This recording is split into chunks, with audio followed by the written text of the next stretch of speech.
Welcome to MMA Live TV, and let's get this UFC 247 instant post-analysis show on the road. Before I continue, I always forget this, but can you please click on subscribe below to support the channel? And as we grow, we'd love to continue to deliver these videos to you. UFC 247, Jones versus Reyes, can only be summed up this way. Dude, what fight were the judges watching? I cannot, it absolutely boggles my mind. Now, look, we're going to do a little bit more of an in-depth analysis on the card in its entirety, and there were some amazing performances here. I think Derek Lewis, that's another really contentious decision in terms of who won that one.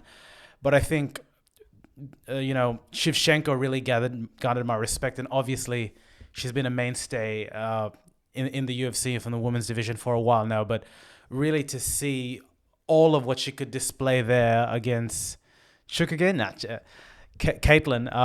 was really amazing to watch. But, let's focus on the Jones and Reyes fight. And I am absolutely boggled at this decision.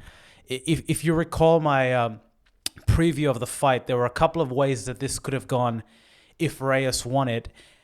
And really the only way Reyes could have won it is what he did. He actually, did you watch the show? Did you watch the fight rather? Like, there is no way that Jones won it. Okay, hold up. Maybe I can retract that. It's a bit sensationalized, but I was actually boggled when it came down to the decision and what was read. I mean, there was a murmur that, we could potentially see, I wouldn't say match fixing, and I'm definitely not alluding anything there, but I think this is, when judges make decisions like this, it really gets the fans offside. And look, there are really technical ways to draw and to judge a fight. And, upon looking at the stats, without actually looking at the fight, one could be led to believe that Jones won this fight. But I think sometimes we've got to dumb it down, right? It's very simple. When you watch a fight, regardless of the fact that there are nuanced rules and techniques that factor in, people know who's winning, and it can be a couple of different things. If a guy is more bloodied up than the other guy, he's generally the one dishing out the damage, so he's generally winning. The cardio and all that. I don't know how. I'm actually lost for words at how Dominick Reyes did not get his hands raised, and hearkening to my earlier prediction, I generally think that who else is gonna challenge Jon Jones in this division? I don't want to really see Santos fight again. Reyes deserves another shot. That was not black and white, and I have no idea how it was a unanimous victory. And that, to me, really boggles my mind. It should have been split, if anything. But how this Harkin and Gotten went so wrong is beyond me. So, look, that's the sensationalized bit. Let's actually, dig in deeper to the fight. And again, I just want to emphasize that this is just a quick post-reaction. Yeah, it's actually blowing my mind. So Reyes comes out, bull rushes Jon, and really establishes a strong tone early on. And I think this here was the beginning of Jon knowing that he had a real fight on his hands.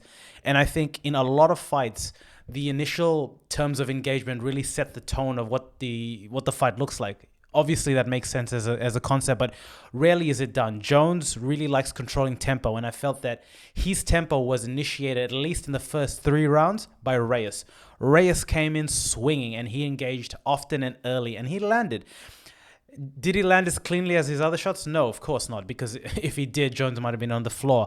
Jones tasted some real strikes in the first, second, and third round, and to me, what boggles my mind is just watching it, even if you didn't know the subtle intricacies and nuances of octagon control and strike differential and all that sort of things, you'd say, hey, this guy in a straight up fist fight is landing more. He looks the more active fighter. His engagements are better. And he's winning. The short of it is winning, and that's what I felt happened to Reyes. Wow, he looked impressive, didn't he?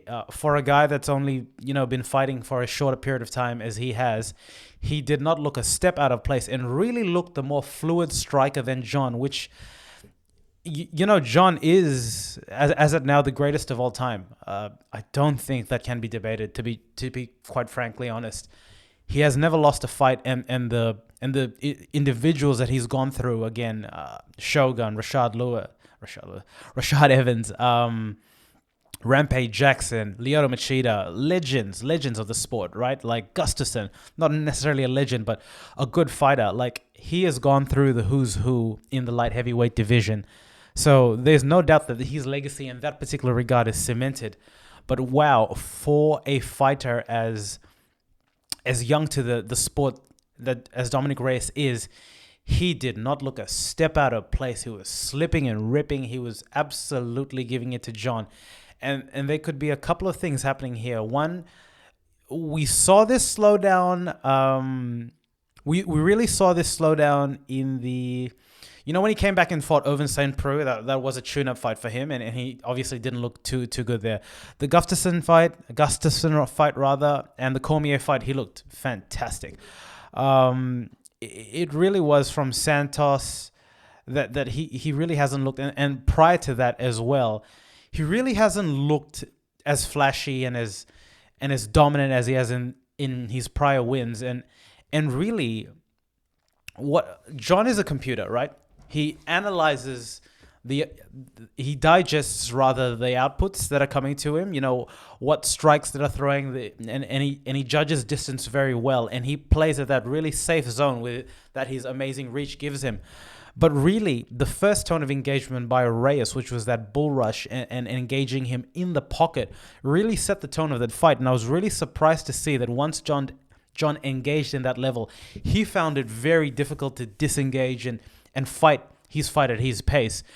Dom was doing what Caitlin was doing very well with Shevchenko pretty early on, and that was engaging him and garnering his respect. So for a guy like John, who thrives on distance management and really thrives on setting up his own pace, Reyes was giving none of that. And Reyes has the power to garner John's respect, and he went to that well really early and often with strikes. At the end of several combinations, he was throwing the kick out there, and John was really getting peppered.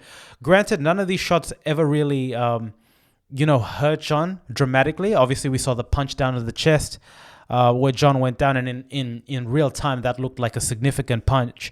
But wow, I think John really underestimated Dom, and Dom really rose to the occasion. So, that really was the tale of the tape. The first round, there is no way that you can give that to John. So it absolutely boggles me in that particular regard. The second round, a little bit closer, but still to Reyes. Third round to Reyes. Obviously, in the fourth and fifth round, we see John. And this is an interesting one because you have Joe Rogan. You have Amick over there, John Amick, and you have the Dominator, Dominick Cruz, who provides amazing analysis, really being very polite and liberal to John, maybe more so than ever, talking about how fresh he looked and how the championship experience would really get him through the latter rounds, and obviously elements of that shine through. But honestly, in my eyes, in the eyes of a guy that hasn't fought in the UFC, a guy that hasn't fought, period, I just saw a guy that was shell-shocked and a little bit tired. Honestly, maybe a very condensed, limited version of a view of what was happening there. But generally, the reason that he wasn't throwing was because Dom was throwing more. Obviously, if you don't throw more and your output is there and you're defending a lot more like a Floyd Mayweather, you're not going to be as tired. So is that a good thing? Is that a bad thing? I don't know, but I don't necessarily think it's a thing that should be praised, and we were seeing a lot of that from the guys, the commentators. And fair enough, John. It's just like when you're in the NBA, when you're an all-star like LeBron James, you're going to get the benefit of the doubt. And I feel that a lot of that was being given throughout the course of the fight, and hint, hint, potentially that permeated in the end decision. But there's no doubt that in the fourth and the fifth round, John did come in. But what's really harkened to me in the last couple of fights with John is, and this is made apparent, very apparent when you see a fighter like Shevchenko, right? That fought prior to John in the same card. Wow, she's a really fluid striker, and it's not that John's MO is that of a really fluid striker, but he throws a lot of one-off punches. He's like that character in bloody Street Fighter, with the long arms. Like he throws these Inspector Gadget jabs, and he gets away for it for the most part. But really, when Dom was coming in, he was bopping, he was slipping and ripping, he was throwing the kicks, he was giving that, and even in the in the fourth and fifth round, he was still moving. He was moving like a zombie. Granted, he had chewed through a decent chunk of his gas tank, but he was still moving, and I think that in its entirety was really causing a lot of problems for John. And I can't remember exactly what round. It might have been the third, where John came out, and there was definitely more of a sense of urgency because, no doubt, his corner would have told him that would have lost a couple of rounds. I don't know. To be honest, we heard a lot of footage from his corner in terms of the audio footage, but we didn't really get commentary to that effect. But I guess the short of it is he came out on the third with a lot of urgency, and this was the round you would have thought John would have gone up in energy and Dom wouldn't have gone down, but Dom came out and started throwing, and I think there you could see some genuine fear in John's eyes, and he attempted to take Dom down, and throughout the course of the fight, he attempted to do that, and I think much to the surprise of him and to the audience at large, including myself, Dom was really difficult to take down.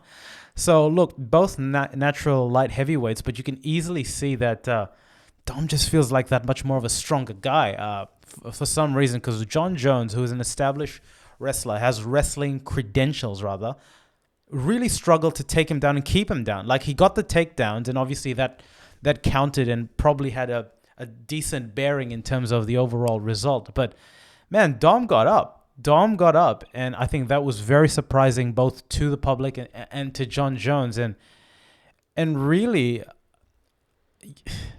I'm still flabbergasted at the result, honestly, and how it was a unanimous decision.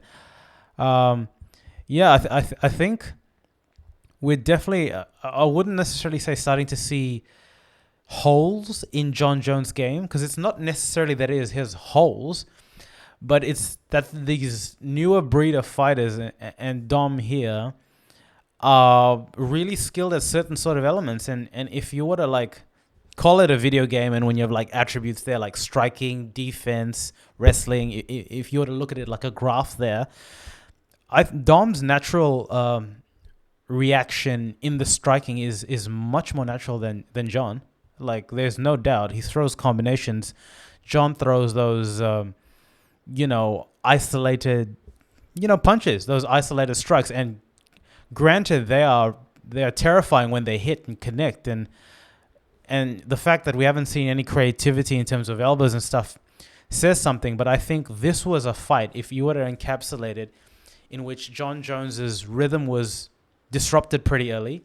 He didn't necessarily ever regain that comfort level in terms of the pace of the fight that he's normally able to establish.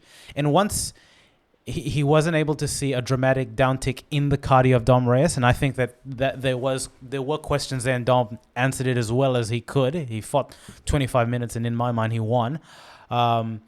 He defended the takedown very well, and even when he got takedown, there was really no element or no area that John could use his vicious ground and pound, use those elbows and bones that he's well known as. So really an amazing fight, really entertaining fight, and I think this ranks here up with Gustafsson's initial fight with John's as his most difficult, and in my mind he lost this one. He generally lost this one, at least from a layman's version and a layman's analysis of it, Exhibit A. So I'm actually looking at the fight stats here, and if you did not see the fight, and you are looking at these stats, I can potentially see how you would be swayed that John won it. So let's run through the stats, right? So total strikes, John 107 to Dom 119. So Dominick Reyes clearly winning there, right? As a percentage, now this was a bit shocking in that when watching it, I definitely got the opinion. I was definitely of the view rather that Dominick Reyes was landing more strikes, right? And that's validated here. But I also thought by virtue of that, and obviously it doesn't necessarily correlate in that particular way, but by virtue of him throwing more strikes, he was landing more strikes. But apparently, the strike percentage is 45% to Dom and 62% to John. So I really think that in the final two rounds, where it was apparent that John was coming in a bit stronger, he had paced his gas tank a bit better. His strike percentage and the accuracy were really showing through. And like Dominic Cruz said something which was really interesting, and I've talked about this, in that the championship rounds are the rounds that you really want to win. But obviously, excluding that fact, if you win 3 rounds, it's the majority of the rounds, right? Like, and there was no 10-8 round or no round where it looked amazing or really highly weighted towards either one fighter. So Dom, in my mind, won the first 3 rounds. It wasn't amazingly, but he won it. And John won the second 2 rounds. Again, wasn't, by a landslide, but he definitely won that. So moving on, the significant strikes, 104 to John and 116 to Dom. So Dom, from the strike differential, really did that, and the percentages are the same. So here's the interesting one: 9 takedown attempts by John Jones. I'm gonna have to generally go back and see, but I can't remember a time where John actually opted to take an opponent or attempted 9 takedowns. I generally have to go back and see. Excuse me. And he had two successions, so a 22% strike rate there. So John, when he usually comes in, with Anthony Smith, with his most recent sort of fights, he really is enjoying striking, in the sense that he doesn't necessarily feel the need to take people down. And if he takes people down, it's only because he's not winning in the stand-up war, and that's very rare. So that's why just the fact that he attempted 9 takedowns to me shows something there. And potentially those 2 takedowns were the difference, honestly. There are 2 statistics where Dom has better striking, attempts, and obviously his differential and percentage is not as good. But it really was the takedowns, and potentially in the judges' eyes, those takedowns were enough to win in the match. I don't know. I'm still very flabbergasted about it. But yeah, look, in isolation, one could be led to believe that John won that. And look, everything being said, it was a close fight. It warrants a second fight. There's no doubt. If I was John, would I take it? Nah. I mean, why would I take it? You got a young bull that's fought. I mean, he could go back. He claims that he respects Dominick Reyes now, and obviously Dom took him to 5 and pretty much, gave him a good run for his money, and in my mind won it, and in the minds of a lot of people won it. But why would I want to go back to that well? The stakes are too high. Like, if I win it, cool, validated. If I lose it, not cool. I have to fight this guy a 3rd time. There's too much at stake. If I were John, you go up to heavyweight. You get that Stipe fight. I don't know what's happening between Stipe and Cormier, but you get that fight. It's an easier fight. Stipe is, I don't know. I mean, maybe it's a recency bias, but I think Dom's a better boxer than Stipe. Ooh, that's an interesting statement, but I think it's an easier fight. I generally do. This new breed is dynamic. The more and more that I unpack it, it'd be really interesting. And obviously you can't isolate this because his physical attributes make him John Jones. But man, without that reach, if he was like a bit of a mortal in the sense that he had a standardized reach that a lot of his opponents, would he really win as many fights as he has? Probably not. Maybe not. What is that? When you think of John Jones, apart from the winning, what is that one technique? Is it the spinning elbow? Like what do you think about? I mean, maybe I'm reacting very harshly to what I felt was an unfair decision on Dominick Reyes, but I feel like a lot of the shine. I feel like there's a fair amount of shine that's come off John Jones, and that's a really unfair thing to say for a guy that's won as much as he has. And everyone, there's a big tall poppy syndrome that we want to, chop down the champion, and generally shouldn't be the case because he's been a great champion, like from a fighting perspective. But man, people are catching up. There's no doubt. And at the conclusion of this fight, there was a lot of chat between Rogan, Anik, and Dominic Cruz in terms of like how the judges actually judge a fight and the attributes and characteristics that they look at, and the fact that they're working on a doctored decision or decision methodology centered close to boxing, a round-based sort of system, which probably doesn't encapsulate the nuances of MMA and mixed martial arts. And again, it's very hard. And I think the Derek Lewis fight is another one where, look, Lewis threw a lot of things, but he didn't really connect on a lot of it. And you'd think from an MMA perspective, the takedowns by Latifi and the control displayed from a clinch perspective and an octagon perspective were really enough to get him the win. And this is where it gets really interesting because, you never want to get to a stage where fans are doubting or dreading going to a decision. Like, obviously, what we want to see are knockouts and finishes. So that way you take the referees out of the equation. But in the same regard, there has to be, if the majority of the people in the room, and I can't speak for the majority, felt that Dominick Reyes won that, or he definitely won, the first. It wasn't a unanimous decision. No. Yeah, like, if that was the consensus, surely, how is it being interpreted differently by referees, combat referees? Mixed martial arts has its own really nuanced applied skill set, and I think they need past fighters there, man. Like, put freaking Dom Cruz there. He knows the sport back to forth. Put Rogan there, like, surely. And there were murmurings about a system that actually told you by round if you were winning or losing, and I think that'd be great. Can you imagine if you knew for a fact that rounds 5-5, so potentially Dom's camp is telling him, you've won round 1, you've won round 2, you've won round 3, and look, that's not gonna stop you from as an individual from going for the finish. But mate, why would you put yourself in compromising positions to do so? But the fact of the matter is there's this level of information arbitrage both parties don't know. Don't get me wrong, however, on moving into the fifth round, the guys at Jones's corner basically told him without telling him that this round will count for it, so go and give him 5 minutes of hell. I think that was code for, mate, you've lost freaking 3 rounds. You need to finish him. I mean, I think he said you need to finish him to that effect. If you knew where you stood, man, that would dramatically change the game. You'd have people coming out swinging sledgehammers and axes. So if Reyes knew that he was actually not winning, and it was a draw, then potentially you'd see, I wouldn't say a different outcome, but like a very different set of engagement by both parties.